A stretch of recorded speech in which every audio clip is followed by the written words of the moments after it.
Hello and welcome to Scholar Coaching. If you'd also like to participate, follow the link below and access the replay inbox. In there, go ahead and drop your replay file, ball chasing link, or YouTube video of you playing your preferred game mode, and mention your competitive rank or six-man's rank if possible.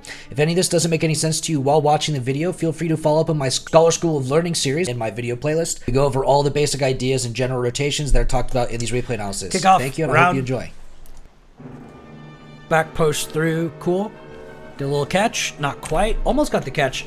Also, this could be a very strong play overall, but you can see Skindis is here pretty quick. If you just bang this behind him, you can guarantee the ball behind him pretty easily without needing much control here. The catch idea itself, I mean, it can be very solid. You can get a quick flick on him and really punish him by getting a ball closer to net on the first touch, which is huge. That goes over him. But if you want to make it simpler just to guarantee it, you could just bang this behind him because you could see he's overstepped a lot earlier and then just call it there. Overall, though, I like the idea. Just the execution needs to come up. Generally with those, coast as you're getting that first touch and then reaccelerate him with boost. And you'll basically get that catch to a quick flick pretty consistently. 50 through. Cool. Teammate up the wall. Round. You bail. Cut in. Oh, you get demoed and you could have been and you were dusted. Right here when you choose turn in, just go. Full speed. If you have to wait to go, then you're just not comfortable enough to take this angle. You should just continue rotating. Make that full reposition. Because you hesitated to accelerate and make that engagement there, you just ended up being too slow. He was dusting you, and you got demoed, so it's a double whammy. Two ways you got messed up there. Either make the full rotation or not. Coming in through here.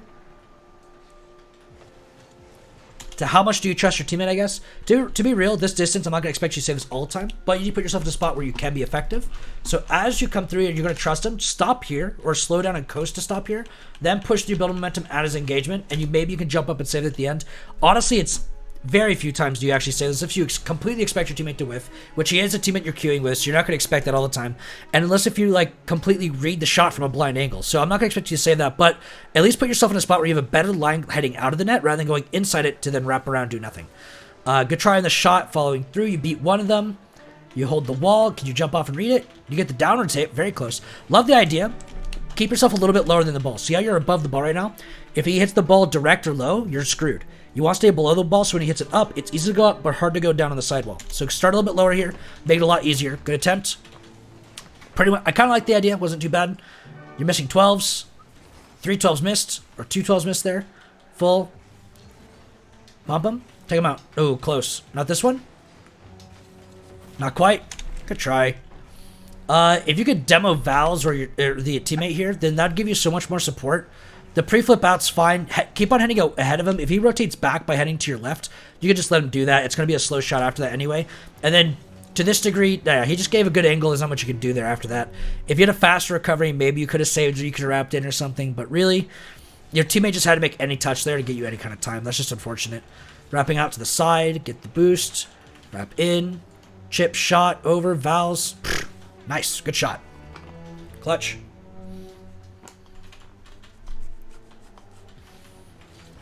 Go over, grab your corner. You can't you do read it. A little slow. I'd love to see some more confidence here, and I always say not to boost too much after the overall the corner grab. Instead, plan your line, then commit in one full motion. So if you don't boost, you just plan your line, then turn it from here up. Much easier line of engagement, right? Just from that little bit later engagement line. You don't want to be that aggressive. You don't want to be super on top of that ball or chasing it in a sense. You want to be predicting its motion.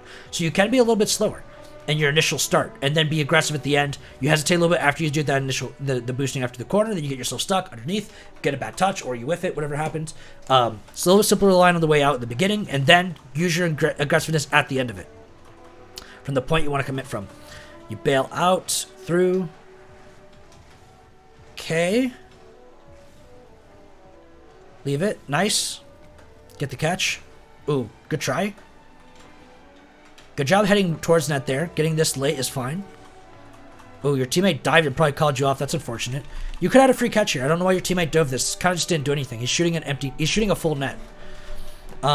Made you really awkward. If your teammate usually calls for stuff like that, probably should slow down a second man to begin with. Get used to that pattern. That he has that kind of play style there. Shot. Okay. All right.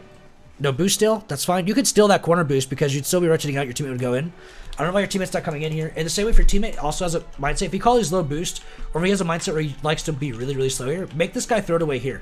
like bump him off or make the back pass here or cut it off right here so he has to throw it away. This guy can hold possession right now, which is really dangerous. He just wants to flex his mechanical skills that he doesn't have. So he's going to end up throwing away possession anyway, but in a higher lobby, he would get better possession on that. Good shot. Okay, cool. Good breakthrough. Good punishment on the defense.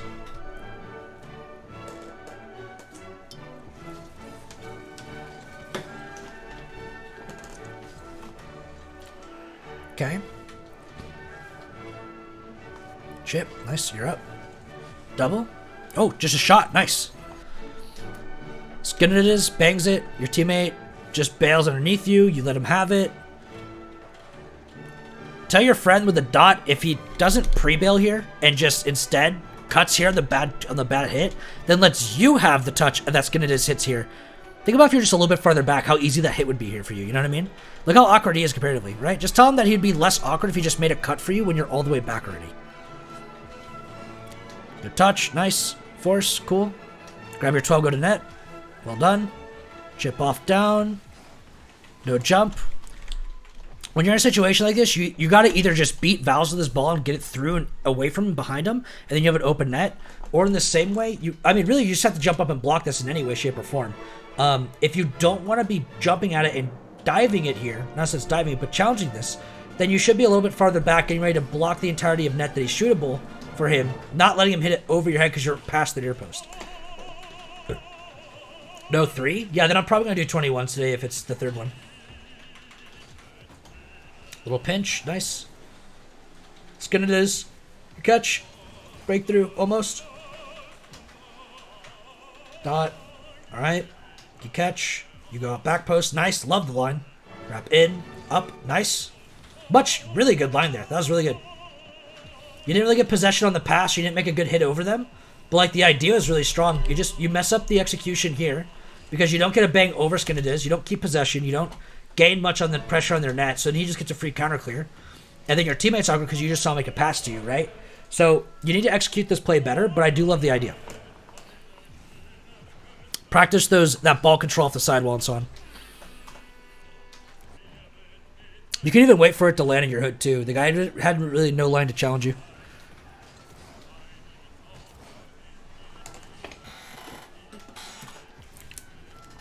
Touch, over, cool.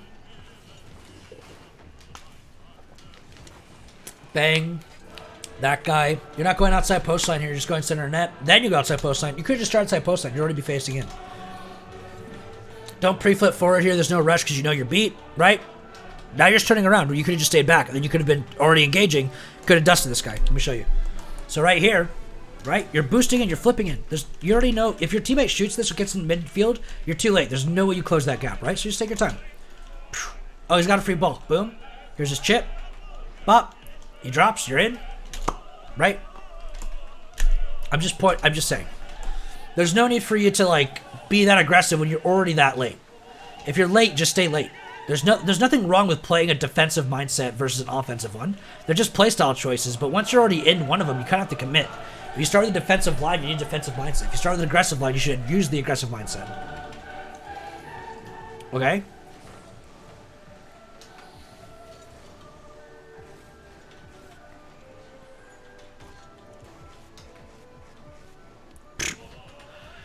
Too much of squirting in the boost. The second you get this chip, if you want to follow it up, you just need to be confident.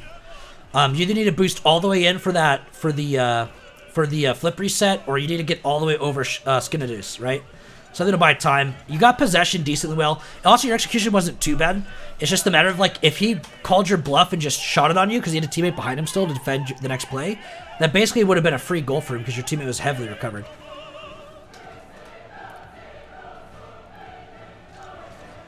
Good 50, not too bad. You can jump later for it. Get the full boost, break it to the side, nice. Good job just making that happen. Over and around, don't jump for that if you know you're beat like that. Through, up, off to the corner, nice. Chase it.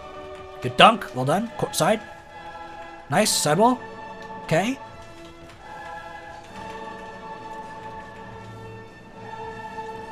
Okay.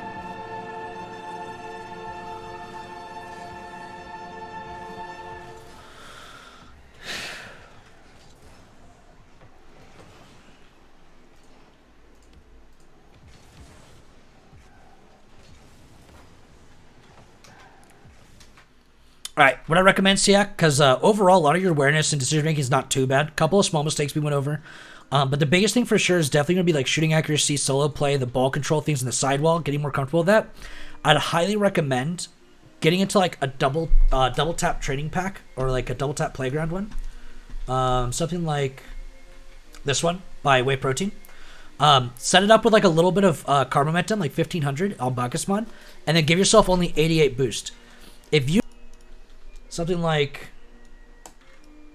1,000 and like 88, where now you're gonna have to keep your momentum, you gotta get your first touch, and you gotta get your follow up. If we let the boost come through and just get one confident engagement, the ball gets hit off your car so much harder, which means that you're farther back, you're more spaced, which means you have more room to adjust towards the net, right? And that's basically for like all these situations coming to this, right? If we get one big hit, it spaces out so much more so we can chase it again. But if we squirt up and we catch it, right, like this, compared to just going to the ground and we're dropping it, or in the same idea for if we end up in a direction like towards the wall here, if we need to double tap this, we're double tapping from that kind of angle. It's very difficult. But if we just squirt, or if we just hold, then hit, see the distance we have here to read this overall backboard read? The double tap becomes far easier. Far easier. And that's basically what you gotta work on. Getting the confidence in your first touch in front of you, down the lane, and then make that overall follow through. Anyway. Don't rotate third or extend midfield. Chase the ball like a fucking animal. Be a man.